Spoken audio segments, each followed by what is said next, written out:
reviewing the 1997 sequel to Jurassic Park, 1 minute at a time. I'm Brad. I'm Dave. In this episode, we're discussing minute 9 of The Lost World. Dave, how you been? I'm good.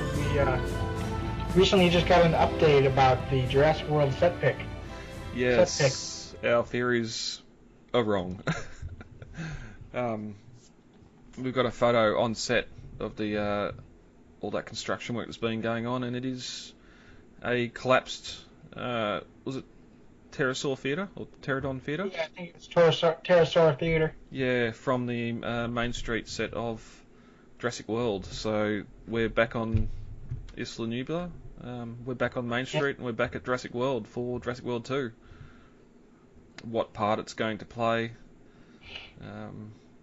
we won't know for a little while, but I was hoping for sauna. It sort of makes sense now if they're going back to Hawaii. They're going to take some rear plates or backing plates for this set. They've done some nice work on the construction though. Yeah, they have. And that was one thing discussing online about what the set possibly could be. Was the large section above that was clearly leaning over and being held in place by scaffold and rigging. Now we know it's the whole roof of the theatre dropped down onto Main Street. So, alright, anything you want to bring up about it? Oh, well, I mean, I'm disappointed that it's not the lodge, but, I mean, it does bring up some interesting ideas of what will be. Are they going back for blue? What are they doing back on Isla Nublar? It does bring up it brings up more questions than it answers. Yeah, it does. And I suppose, thinking about it now, going back with Colin wanting to make Jurassic Park seem bigger, well, I suppose that sign, it did make it seem bigger. It's sort of tell and don't show. So, I suppose, shifting gears a little bit this week, we are going to discuss quickly the Lost World game. Yeah, sure. That coming out on PlayStation 1 back in release date was August 27th, 1997 for you guys over there. I haven't got an Australian release date. Europe was September 1st, so another one whilst buying everything, I got this pretty quick at a time where cheat codes weren't a big thing. I had a lot of difficulty playing it. I don't believe you could save on the game, could you? No. No, you couldn't. I never actually played it, but I did watch a walkthrough. Yep. And it was right after Michael Giacchino got announced as the composer for Jurassic World. And because he did the compositions for the game, it was like before original compositions for games were popular. And it really did make me excited for Jurassic World's score. Yeah, he done a great job with the score for the game. There's a lot of great tunes in there. Yeah, the gameplay you had about 5 levels when you reached the end of, or 5 sub levels per character. When you got to the end of it, you got a DNA stream or sequence of triangles, X's, squares, and zeros that would let you start again from this spot. But you always had to write them down. And yeah, you can never save during gameplay, which, especially when you get to the raptors and the human, or the hunter, that was insanely difficult. Even the compy running around, sort of as you get to larger adversaries, the more you eat and kill something, bugs, whatever else, the more your not instinct, maybe aggression gets. You've got the glowing eye up the top corner. It sort of glows redder and redder, and when that thing's glowing red, you can kill anything, which is good. But then later on, when we get to the raptors and the Rex, you got, I suppose, yeah, you start off with the compies, go into the raptors, and this probably isn't the right order, but then you've got the T-Rex and the human, and finally, last level, Sarah Harding, which is the human prey, they call it. I suppose, especially the raptor, like the last 2 levels with the raptors and into the Rex, a lot of lava fields, which again, obstacles that are insanely difficult to jump over. You should try getting a T-Rex to jump. It's not easy.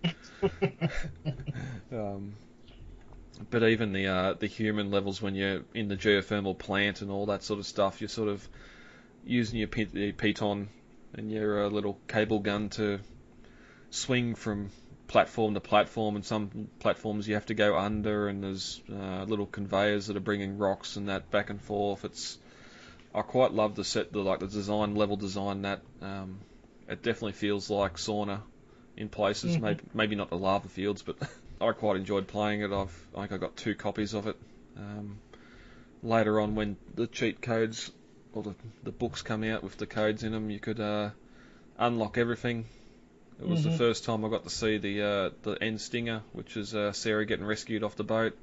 Get the one of the Mercedes AAVs come jumping over a hill, and the helicopter picks her up and flies off over a pack of raptors as they're sort of barking at the sky, which is great. Not the best CG, especially being for '97, but I quite liked it. Yeah, it was a lot of fun.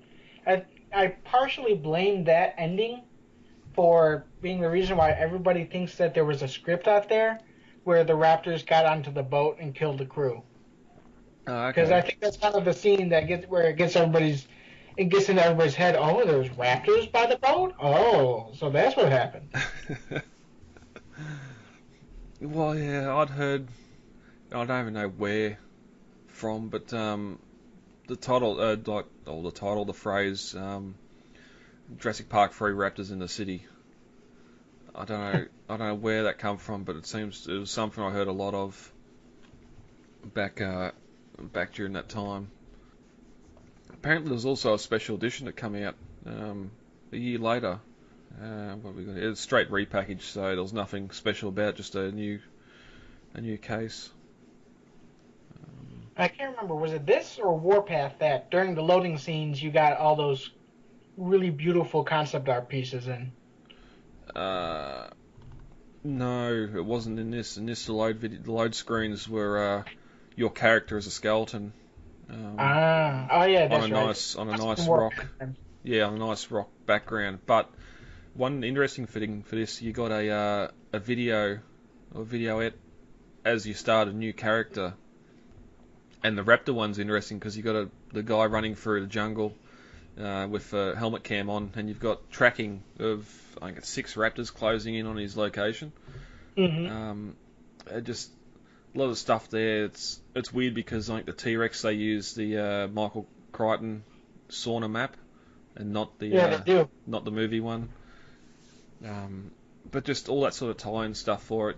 Get on YouTube and check out the game's load screens and that. It's some great stuff they done for '97. Because as we get to some of the other games later, like the Nintendo Game Boy game, it's a bit of a step away from what the franchise was. But yeah, just with the soundtrack, it was the first game to feature a fully orchestral soundtrack. As you said, by Giacchino.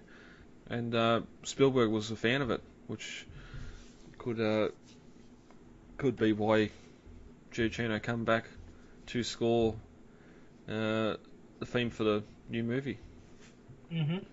With its reception, there's a few different review scores here, but I suppose the main ones would be IGN. I scored it a 5 out of 10. Boo to you. And GamePro, they scored it 5 stars, so hooray to them. Yeah, so I suppose that's about it for the game. Love playing it. Go and check out a walkthrough, or go and check out the load screens on YouTube when you can get a chance. It's definitely worth the look. All right, well let's move into minute 9. Dave, you ready to go? Yes, I am. All right, let's do it. As the 8th minute of The Lost World ends, Peter Ludlow tells Ian Malcolm that InGen is his responsibility now, and he'll jealously defend its interests, and that it's the InGen board of directors he must look to, and not his uncle. As the 9th minute of The Lost World starts, Peter Ludlow tells Dr. Malcolm that his problems are about to be rendered mute, and in a few weeks' time they'll be long forgotten. At 8 minutes and 9 seconds, Malcolm grabs Ludlow's arm forcefully and says, "Not by me," in a low voice. At 8 minutes and 12 seconds, Peter Lorre looks down at his arm that's still in the grip of Dr. Malcolm and says, "Careful, this suit is worth more than your education." At 8 minutes and 20 seconds, Ludlow walks off screen as we get a voiceover from John Hammond. "You were right and I was wrong there. Did you ever expect to hear me say such a thing?" At 8 minutes and 27 seconds, the screen cuts to John Hammond laying in bed, saying, "Thank God for Site B." At 8 minutes and 30 seconds, Malcolm looks questionably at Hammond, asking, "Site B?" At 8 minutes and 34 seconds, John Hammond goes into some backstory about how the lab on Isla Nublar was something for the tourists and just a showroom. At 8 minutes and 37 seconds, he states that Site B was the factory floor on Isla Sorna, 80 miles west of Nublar. At 8 minutes and 40 seconds, Hammond says that they bred the animals there and nurtured them before moving them on into the park. At 8 minutes and 47 seconds, as he slowly approaches the bed, Dr. Malcolm replies, "Oh really? I did not know that." At 8 minutes and 51 seconds, Hammond explains that after the accident in the park, Hurricane Clarissa wiped out the facility on Site B and called it an act of God. At 8 minutes and 58 seconds, John Hammond finishes the minute by saying that they had to evacuate. And this ends minute 9 of The Lost World. Alright, so we get the end of the Malcolm and Ludlow going at each other. It's the board of directors Ludlow must look up to now, not John. And to trust. He's asking Malcolm to trust him in a couple of weeks. His worries will be long forgotten. Hinting again at the reopening of Jurassic Park or Jurassic Park San Diego. When people see the dinosaurs are actually real and there, all of Malcolm's wild stories will be true, which then makes you wonder, well, how's that make InGen look when for all these years they've been denying it? Mm-hmm. Yeah, but people are short attention spans, so, you know. Yeah, good point. And sort of ends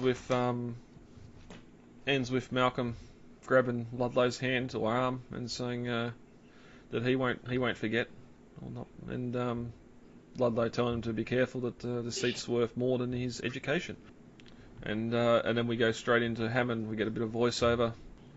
I'm going to say a trailer quote. The trailer line, I don't think it was actually used in the trailer, but "You were right and I was wrong there. Did you expect to hear me say such a thing? And thank God for Site B." Interesting that line right there, "You were right and I was wrong there." The way Attenborough reads it in the movie, it's like it's without a comma, and where he's just saying, "You were right and I was wrong there." Whereas in saying there as in a location. When the script there's a comma, and ended with a exclamation mark, which kind of reads, "You were right and I was wrong." So there. Yeah. Yep. Did you ever expect me to say such a thing? You know.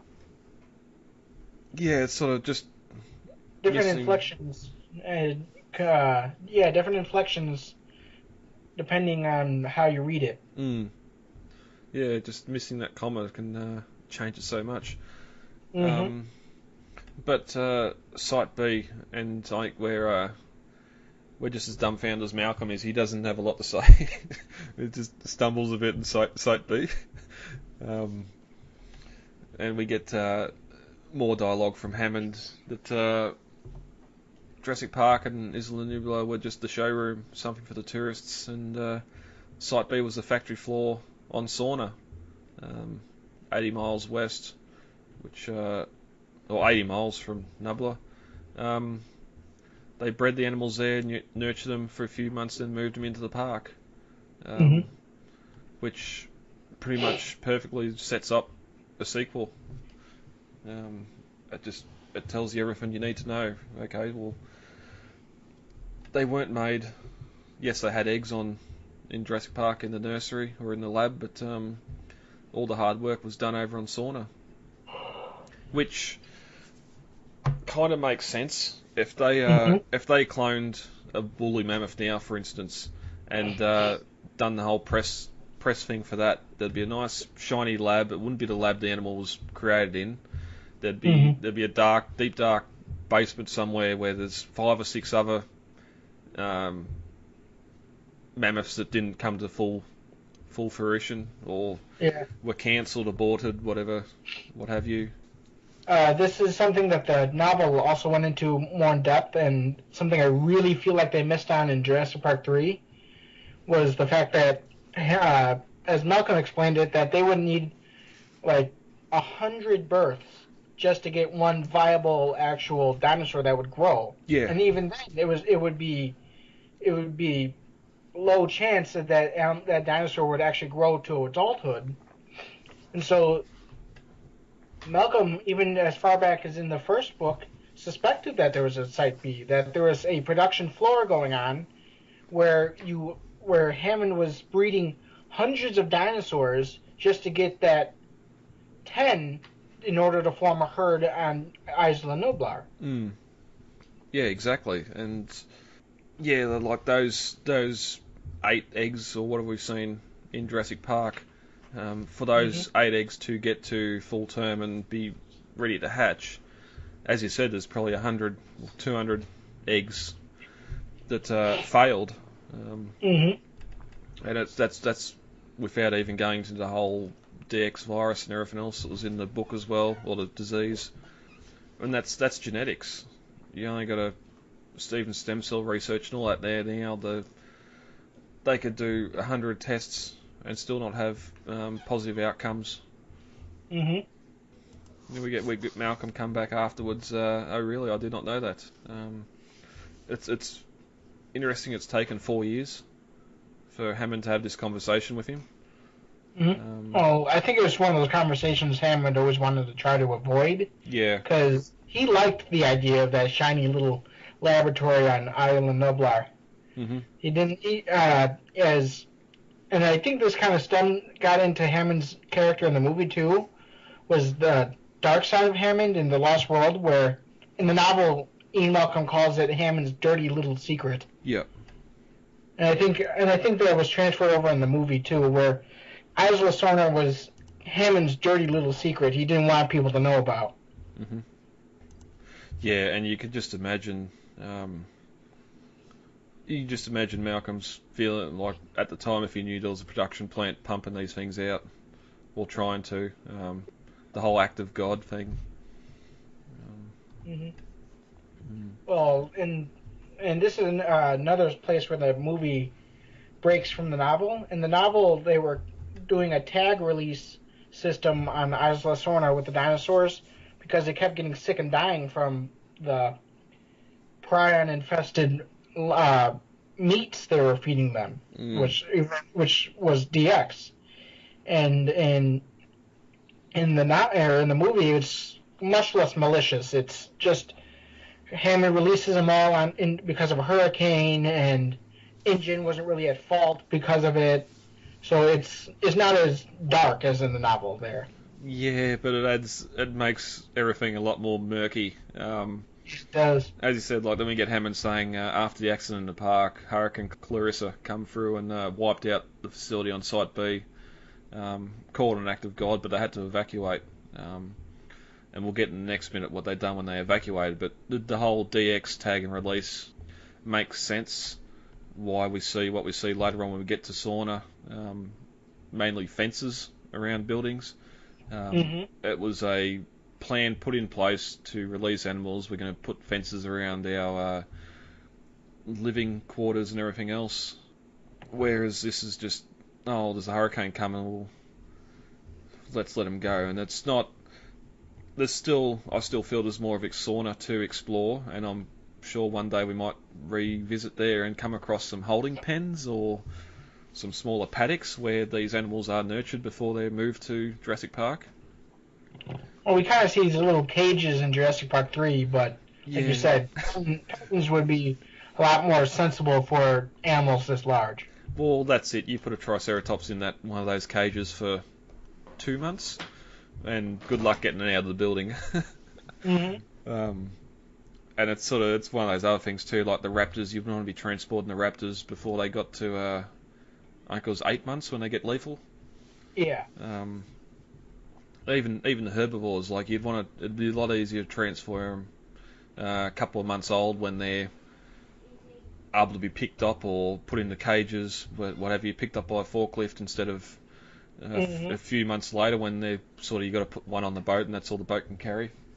So now he says after the accident. I'm pretty sure it's 4 months after the park failed. It's November, according to the wiki and the timeline when the hurricane hits, and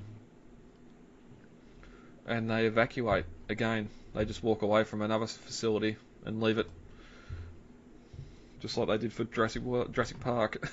But we'll get into the rest of that conversation in the next minute. So, Dave, is there anything else you want to bring up about what we've talked about? No, I think that's everything. That's everything? All right. We'll get out of here and we'll be back next time with minute 10. All right, guys. Let's get the hell out of here. Contact details are on the website, thelostworldminute.com. You can email feedback to thelostworldminute@gmail.com, Facebook, The Lost World Minute, Twitter @thelostworldminute, and Instagram, The Lost World Minute. Easy to remember. Yeah, very easy to remember. Right. David, thank you for joining me for this record. You're welcome. And we'll be back. I've been Brad. I'm Dave.